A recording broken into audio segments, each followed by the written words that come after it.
mafi girman zunubi a ce mutum yana muzanta wa mamarsa ko babansa iya cikin zunubin da ya fi kowanne girma. Rabuwa da iyaye ya fi kowace rabuwa bayan rasuwar manzon Allah zafi a duniya, amma duk da haka Hausawa sai su ce tun da an rabu lafiya a gode Allah.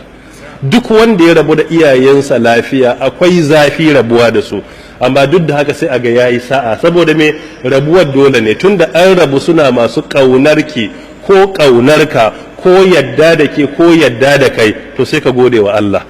Amma rabuwar akwai zafi. Rabuwa da iyaye babu malami ba jahili, ba namiji ba mace, ba jarumi ba malalaci, kowa aka yi masa mutuwar iyaye in dai ya san haƙƙin iyaye to yaro ne ƙarami shi. To shi yasa isa'a muzantawa ga iyaye babu wata fitina bayan haƙƙin Allah da yake da hatsari irin wannan. Babanka ya ce ka yi ko mamarka da ce ka yi ka ƙi, wannan haramun ne a musulunci. Duk mai wanne je gamu da Allah ba za ta masa kyau ba. A wayi gari mamarki na miki magana kina mata tsawa ko kina musu da ita ko kana musu da ita ko babanka, duk mai wannan idan ya je lahira a wannan hali ya shiga uku. Su fa iyaye ka ce musu tirma hatsari ne a rayuwa, kalma ɗaya ta fita a bakinka a kunnensu da ba sa so hatsari ne. Shi sa Allah ya ce wala taqul lahumu uffin, ko kalmar tirkar ka fada. Su duk yadda suka maka abu ko abin da suka yi na son rai ne, ko cewa suka yi sai ka yi shirka, akwai zunubin da ya kai wannan? Babu. Ba za ka yi shirkan ba, amma ba kai saka fito ka ce musu kai zan yi maganin ku ba, dole sai ka musu magana mai daɗi. Shi yasa Allah ya ce wa in jahadaka ala an tushrika bima laysa laka bihi ilmun fala tuti'huma amma wasahibuhuma fid dunya ma'rufa.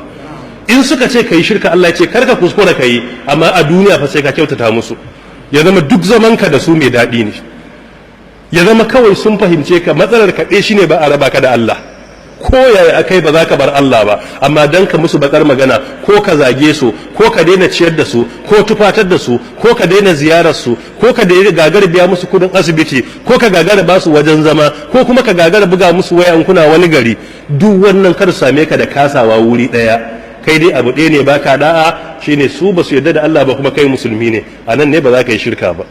Amma duk wani haƙƙin su sai ka yi, ko da suna bautawa rana, in suna son abinci su za ka saya musu, ba su da gidan zama sai ka ba su, ba su da lafiya sai ka biya musu kudin asibiti, ko da kwa rana suke bautawa.